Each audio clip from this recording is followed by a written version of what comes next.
Our next panel, we are happy to we're happy to start now. Is a little bit continuing the conversation we just had.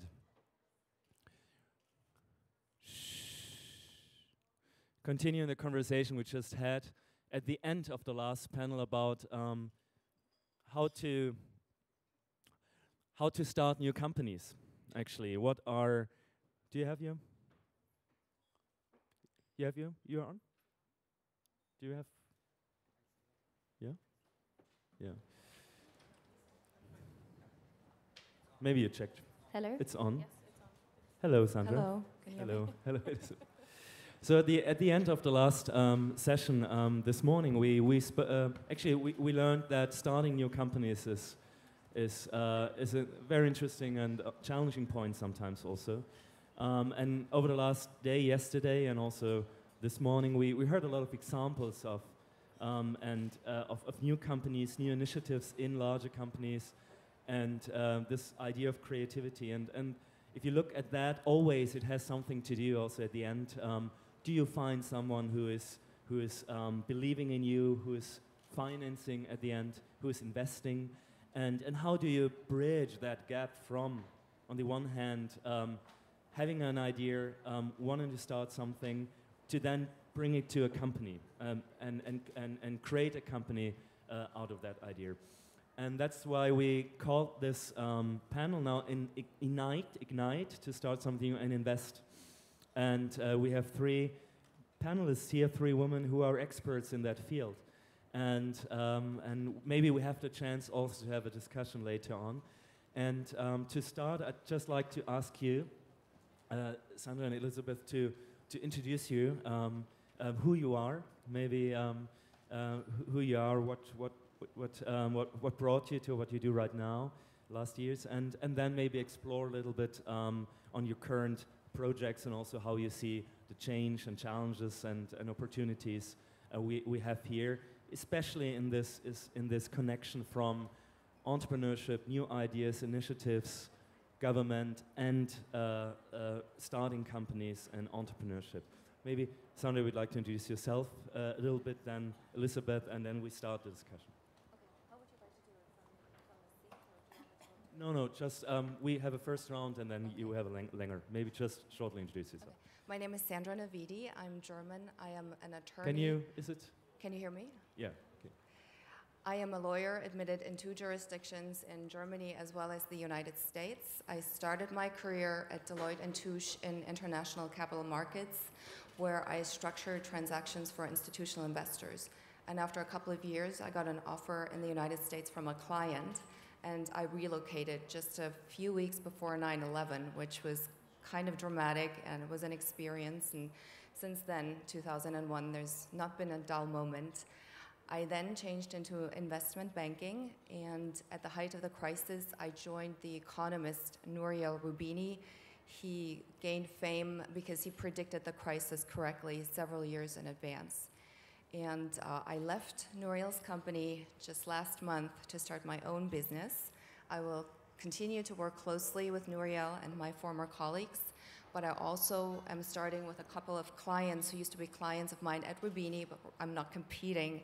I'm offering a complimentary service, but more on that later, perhaps. Thank you, and we will learn more about that. Elizabeth, thank you. Good morning, everybody. My name is Elizabeth Varley. I am the co-founder and CEO of Tech Hub, which is a community and workspace for technology entrepreneurs. I originally studied journalism and worked in content and editorial, and that led to founding my own editorial agency, Online Content UK, back in 2001. Ran that for 6 years, working with clients like Amazon and PricewaterhouseCoopers and many others as well, and also running a community for online content professionals alongside that. I've also spent time working on events and community building for organizations focusing on digital and technology sector, and that's now led to co-founding Tech Hub 1 year ago next week. Thank you. So we're This is perfect timing. I'm very happy, Irena, that you made it now. So am I. It has to do with our time management that you didn't actually. But I'm very happy that you've been so flexible now. Joining, you also flew in from London yesterday, and you had meetings today.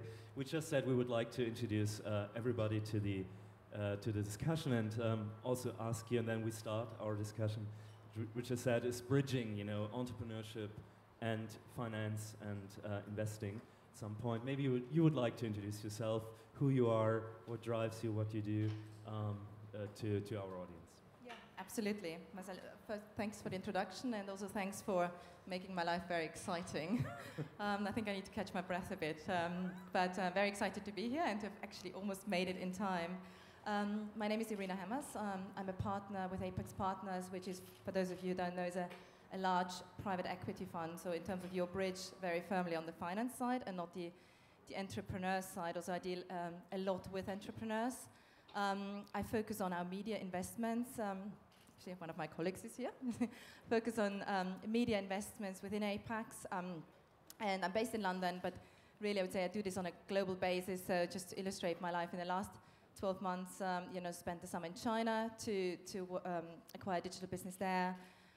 Most of the fall in Turkey, which was great weather and a lovely context, and then was shipped over to Canada to do to again acquire a digital business there. So quite an interesting global life. I think Marcel, you asked up front as well what kind of drives me or what excites me, and I guess to put it in the context of the conference and especially the digital component and media component, it's really investing in media and specific businesses in media.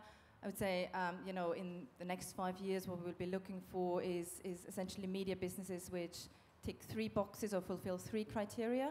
The most important one is we'll kind of look at businesses and get excited about businesses that have growing usage. And what we mean by that is really, like growing subscribers for digital business, growing unique users or page impressions, a growing customer base, because that is for us is very, very fundamental as an attraction to businesses we invest in and kind of entrepreneurs we want to work with.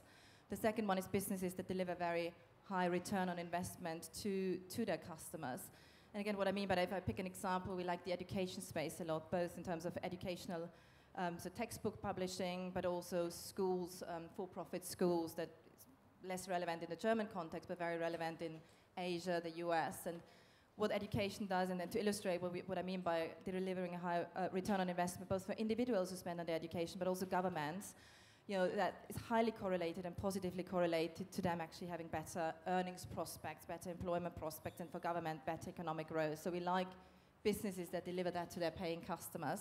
And thirdly, and it's probably true for any industry, but I think even more important in media and digital media, we like to invest in kind of market leaders and businesses that have very defensible market positions, or the kind of the economic moat around them, as somebody much more skillful in investing than I am has said once. So that's really kind of what gets me up every morning in terms of currently and also probably in the next 5 years, really, if we look into the future of investing. Thank you. Are you optimistic right now, or are you given, and I would ask you, all of you now, given what happens? I mean, we look, the news yesterday have been increased, there is a terrible situation right now, and in Europe. Are you optimistic, or are you looking over to the next 2-3 years? Are you rather blurred, optimistic, pessimistic? What would you say from your point of view? Or is it, you can't say, in one word, actually? Not in one word, yeah. But I'm not sure I have the answer, maybe in a few words, but I'd like to have your... And we I think the other panelists spent much more time thinking about, those trends, but I'm optimistic about Europe. From my perspective as an investor, I think if I look at our funds, we've, historically we have a very strong European heritage. We've invested far more than 50% in Europe, and the very firm plan is to continue doing that. I know there's a lot of doomsay about Europe, the pigs and all the other words that don't do, I think, Europe much justice. But I do think what we look at is kind of secular growth trends within Europe, and I think in every single country we see those secular growth trends. We're not buying macroeconomies, so I don't have a view on what's happening with Greece kind of any more than what I read in the papers. But what I know is in every single country in Europe, there are very, very attractive sectoral trends, subsector trends going on, and we try to find those and pick those that are kind of structurally growing. and coming back to the theme of one of the themes of the conference, clearly the digital space, and kind of the conversion from traditional to digital media is clearly one trend that we pick on very strongly, and that we see in every geography, and even in the UK that had I think 6% peak to trough GDP decline in the last few years. Those businesses continue to grow in those very difficult economic times. So I'm a glass half full person on Europe. How do you see that, Sandra? You're looking.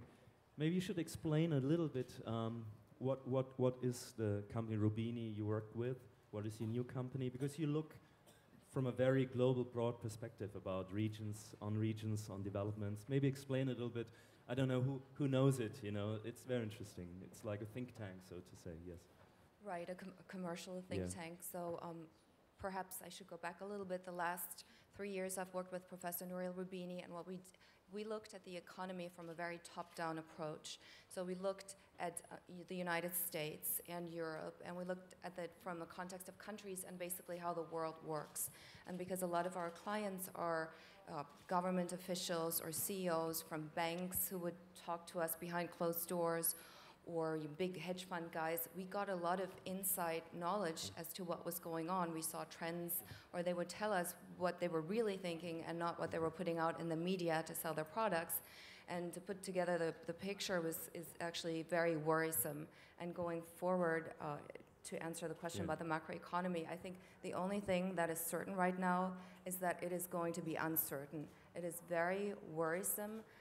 Many parts are still moving, so we don't know exactly where it's going.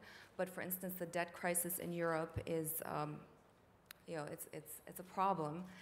Greece, not so much in and of itself, because that's less than 3% of the European GDP. But the problem is uncertainty creates volatility in the markets. If people don't know what is going to happen, they don't want to invest. They're risk averse. They want to hedge themselves, but even that is hard right now. So everything kind of comes to a halt, and panic may break loose. So if Greece had fallen, which seems to be safe for the moment, then it could have caused contagion to Ireland, to Portugal, and eventually Spain. Because the smaller countries we can shoulder, but if Spain were to be infected, that would be a catastrophe. So there are two strategies. One that the ECB is in favor of, and that is delay the problem. Give the Greeks so much time because they cannot save themselves out of the crisis. Their debts are too high. They have a competitive problem. They're not competitive. Even if you took away all the debts, they don't have products and services that they can sell to make money at this point. So they need to be helped, and they need to be given time.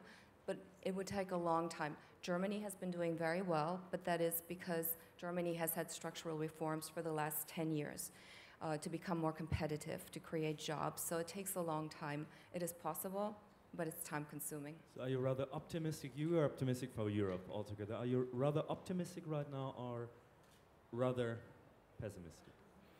Well, every crisis is a chance. So I think there are going to be changes. This is the new reality. I don't think it's useful to just be negative and pessimistic. Yeah. We have to kind of look at the opportunities that arise from this and how we can put together the puzzle in a different way. Okay. Elizabeth, I'd like to ask you, because beside Tech Hub, which you will present to us in the next minutes, you are also advising the UK government, actually, in how to foster innovation. And so what is your stance right now, looking at UK, looking at Europe, comparing that to United States, to Asia, to other regions? How do you look at it? Is it encouraging? Is it, Well, I'm very optimistic about small business and entrepreneurship, both in the UK and Europe and elsewhere. Particularly in the UK, we're seeing a huge resurgence in technology innovation, in entrepreneurship, in that kind of area. A Boston Consulting Group study found last year that the internet industry, as they termed it, contributes £100 billion to the UK economy every year. which is equivalent to 7% of GDP. Now, the finance industry in the UK contributes 9% of GDP, but no one's sort of singing and dancing about the internet industry in the same way that they do about the finance industry, particularly the government. And so the government is trying to change that by really putting a focus on technology innovation and entrepreneurship, because as they know, it's going to be small businesses and entrepreneurs that really make a difference to the economy in the UK and elsewhere. In terms of the financial positions that we're seeing across the world, I think socially we're screwed. And we need to look at new ways of looking at financial opportunities. We need to look at new ways of supporting populations socially, and that comes from a political perspective. That's about changing government and about changing the interaction between populations and government, and really getting people more involved in what happens in their own cultures, in their own communities. Yeah. Maybe I'd like to ask the audience now, who comes from Europe here and who comes not from Europe, actually? Europe? Not Europe? US? Israel? Asia or one of the other countries? We saw South Korea. Okay. So I'm from Australia. I'd like to know if there are any other Australians. Australia? Anyone else? Am I the only one? No way. So ask yourself, who feels right now in an optimistic mode towards the future, next 2-3 years, where he lives, where she lives? Who is so-and-so? Who is not so good? Well, that's interesting. So we're more optimistic at this point. But anyhow, I think you said it's always up to the entrepreneurial, how would you say, also what are new ideas? How could you foster new companies? Elizabeth, I would like to ask you maybe to show a little bit what you do right now in London at the Tech Hub, just as an example how you could foster entrepreneurship. And I think Tech Hub is an example which already goes global right now, and I know that in other cities around the world, similar concepts have been inspired by you or you work with them. And maybe you just give us a little insight in that over the next few minutes. Find it very interesting and maybe, yes, I think it's, if you like, you could show.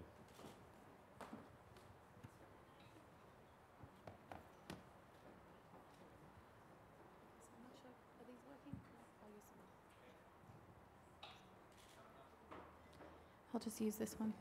Or these ones? It should work, actually. If not, let's keep it simple. So thank you very much to Marcel and to Steffi and to all of you for inviting me here today.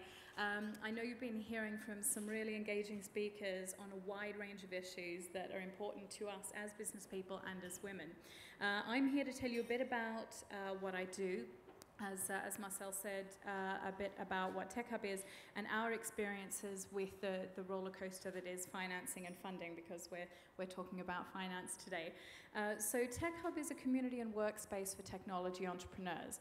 What we do is bring together all the different elements of the tech startup ecosystem. So as well as new entrepreneurs, serial entrepreneurs who've been around the block a few times, we also bring together VCs and angel investors, students and universities, government and government services that are relevant and helping them become more relevant to small businesses, and large technology companies and their developer and business relations teams. We launched first in London a year ago next week, so we're about to have our birthday, which is very exciting. And we will be opening in San Francisco and New York by the end of the year. We also have plans to open in Singapore, Dublin, Reading in the UK, other areas in Europe and beyond. So there's a huge appetite for what we're doing. And I get emails almost every week from people saying, can you, help us by putting something together in Warsaw, in Copenhagen, in Sydney, in Bangalore? So it's really great to see that that word of mouth of what we're doing travels around the world, and people are saying, hey, how can we have a community like this, a focal point for that sort of community? Right now we have, thank you, we have 75 residents and a few hundred other members. We will be tripling in size in October when we move to a new space, and so that's very exciting as well because we have a huge waiting list and there's a lot of demand at the moment. I'm going to, what red? Green? Green. What am I pointing at? Over there? Here? Oh, there we go. Great. Hang on. There we go. So this is me and my co-founder at our launch party last year. If you are the founder of a business, you know that you need to be prepared for anything to happen at any time. The reason we probably look a little bit sweaty in that picture is because while our air conditioning had been working beautifully for the builders for the previous 4 weeks while they were in here, it conked out about half an hour before 250 people arrived for our party on the hottest day of the year in London last year. So we had fans, we had a lot of champagne and beer, and that seemed to mostly solve the problem. So my top tip for other entrepreneurs, though, is be prepared.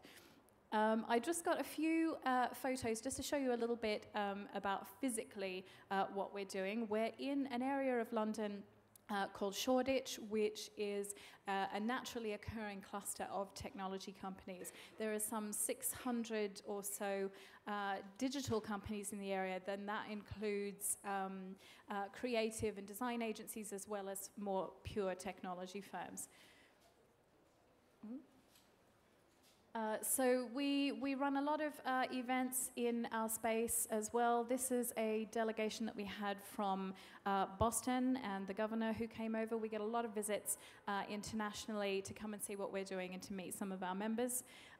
We also find that it's quite a social environment. People really enjoy not being sat at home working on their own, and so people bring cake and various things, and it's a really nice environment to be in.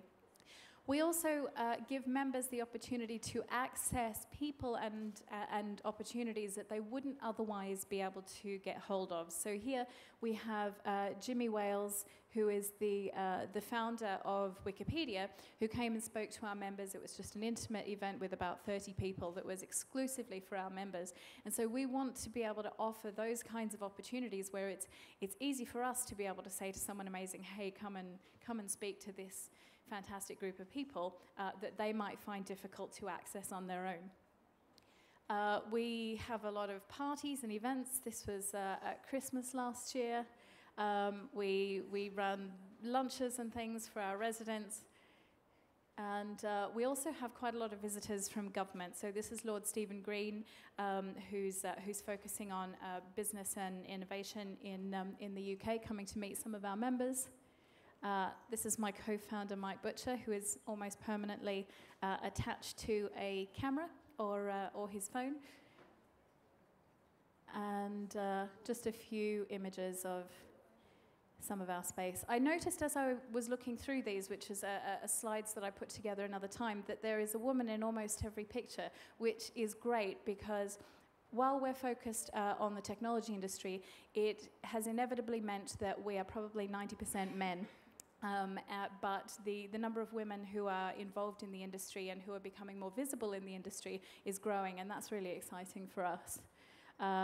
This is just me with the Nerf gun and my co-founder. So we mess around quite a bit. This is our space with people working in it, and just some events, a little visitor that we had. And that's just some more details. Thank you. About Thank me. But I just wanted to talk very briefly about the difficulty of accessing small amounts of seed capital. Yeah. That's something that we're finding is a big problem in the UK, and it can be an issue in Europe as well. Many entrepreneurs are looking for below 250 grand to get started.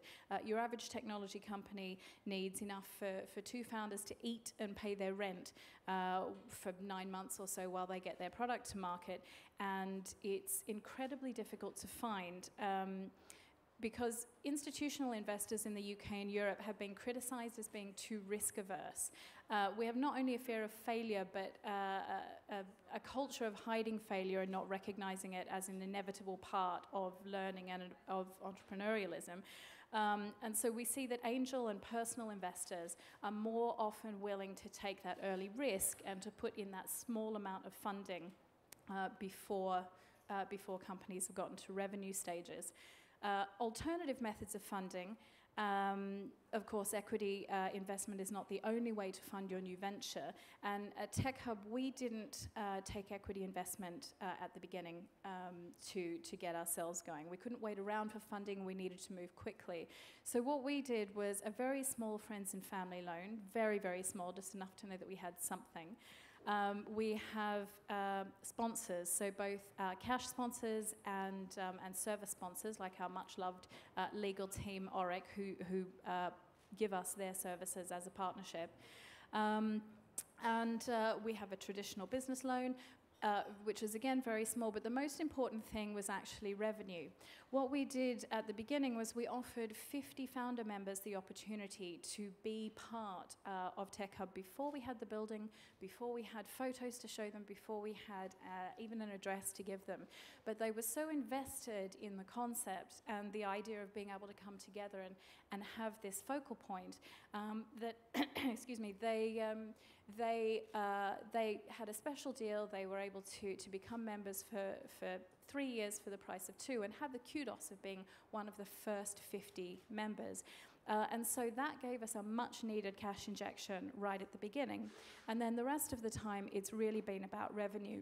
And so I think one of the most important things that we need to be looking at in terms of financing, particularly for smaller businesses, is how to get them to a position of revenue generation rather than always focusing on how do I raise investment, which can actually take you a lot of time and a lot of energy to raise a relatively small amount of money that you'll then have to go through the process again. Thank you. So. Thank you, Elizabeth. And I just can say that if you go to one of these tech hubs and you see that people come together not to a club only to party, but to work together. And this is really inspiring. I really encourage you to, when you're next time in London or New York or in San Francisco, to call Elizabeth and just to... Please do, come and visit us. There's always something going on. Yeah.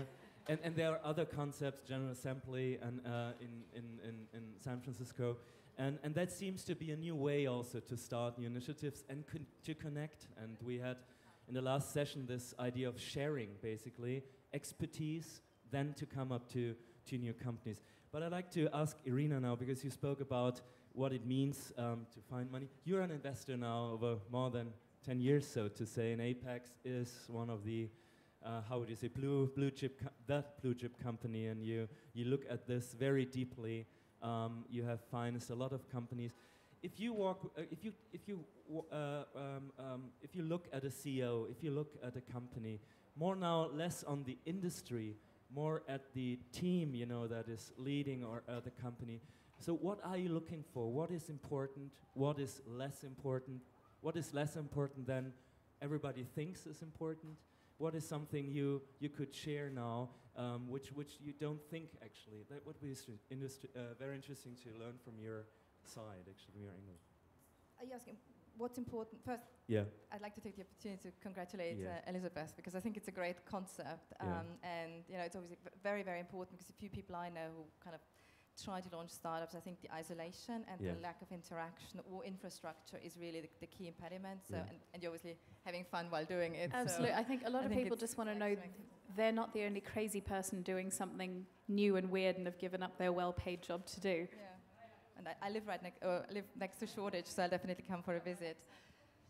Can I clarify? Yeah. Are you asking me for specific kind of qualities in a CEO, Yes, yeah, or yeah. kind of the in a team, advice? in a team also?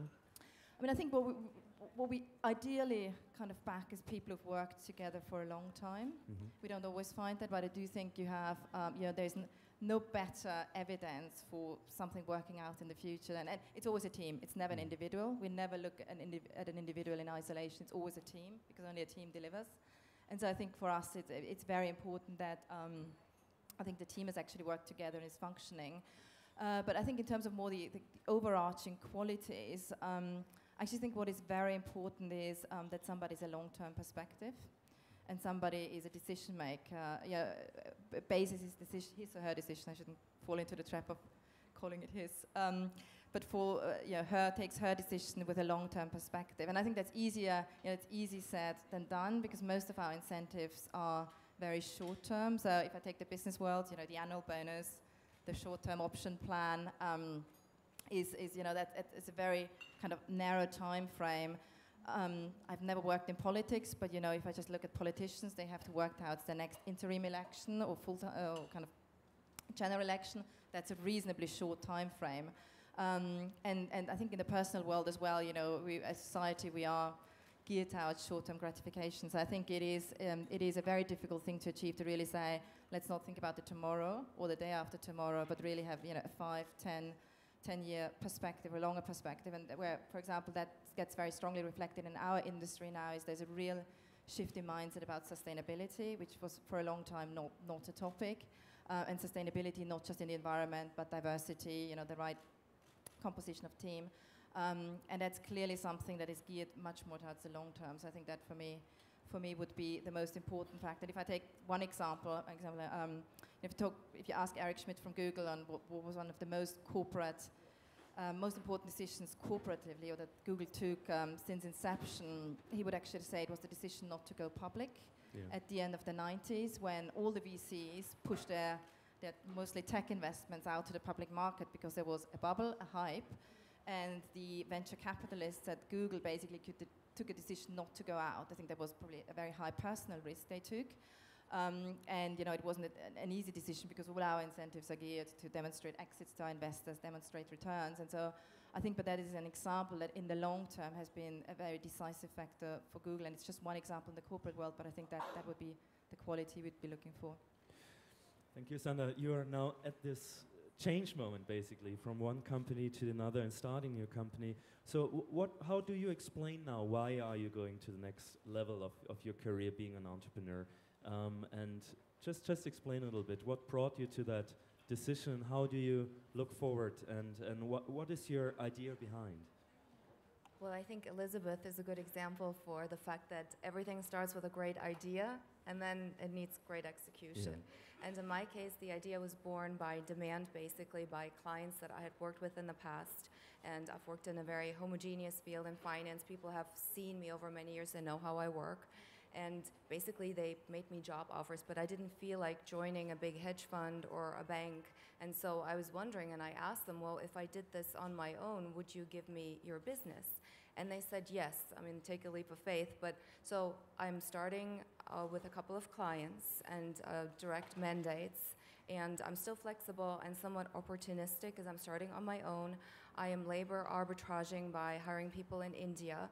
I have a great network, people who help me. And then for larger scale projects, I solicited a very high profile advisor on my advisory board, and they're very senior, so I can draw on them on a project basis. Say if a private bank, for instance, came to me and said, we want to gain market share in a country in Asia, who should we approach? Who do we need to contact with? So basically, it's a mini consultancy firm, but with the people who I can draw in, it can do very upscale projects.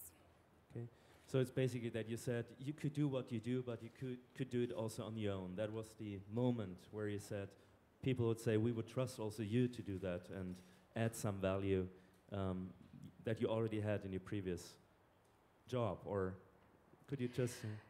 Yes, it was an idea. It's the human capital starts with me. Yeah. I got a lot of positive reinforcement, and every idea that I had, I ran kind of by a target group of future clients to see what the feedback would be. Would nobody subscribe to it? So I had a lot of positive momentum, and I just felt the energy. I'm at a time, I think, age-wise and experience-wise, where I have hopefully good judgment, and so that the feeling was that the time is ripe. Yeah, time is ripe. You just said that only 1 or 2 out of the founders and people working at the Tech Hub are women. No, it's DLDwomen. What do you think? Where are we right now? Where could we go? And what do you think is most important at this point to incentivize more women? Also like Sandra now to go next level. And from your point of view, especially in technology. We have a few more than 1 or 2, but still not that many. And I think sometimes it's an issue of visibility. More than it is that they just aren't out there. In my past life, I also worked with the Digital Eve organization that grew out of WebGirls, which was focused on women entrepreneurs in the technology industry, and I also worked on an e-skills project to get more young women and girls into being interested in IT and technology as a career. And I think part of it is about that real sense of enablement at an earlier age and changing the image of what technology is. And I think we're seeing more of that, particularly with the popularity of social networking. Every teen uses a social network of one kind or another right now. They all use their mobile phones, and I think there's more of a recognition that those areas are also technology. Those are all about how do you enable those products? How do you make them happen? How could you make it better? How would you be interested in doing something like that? And so I think that's really helpful, because it really sort of democratizes the concept of technology as an everyday product that everybody uses, and it's no longer that thought that it's something for guys who are working on grey boxes and coding, and that's what being a technology entrepreneur is all about, because it's not. Irena, I would like to give you also a comment on that from looking as an investor on men-led companies, women. How do you look at it? What needs to change? What role could you play also as the investor industry? And maybe you would like to comment, and I'm looking to Steffi, who tells me this is the last question, so you have now the chance to come up with the... to speak for the next 2 hours. Well, I should, as a background, just as very briefly as background to the industry, I think the industry I'm working in, I think overall we have less than 10% women in the industry, and at the senior level, I think it's far less than 5%, and with a lot of firms it's 0%. So it's a pretty sad state of mind. And unfortunately, I think it's slightly better with the companies we invest in, but it's still not good enough. What do you do?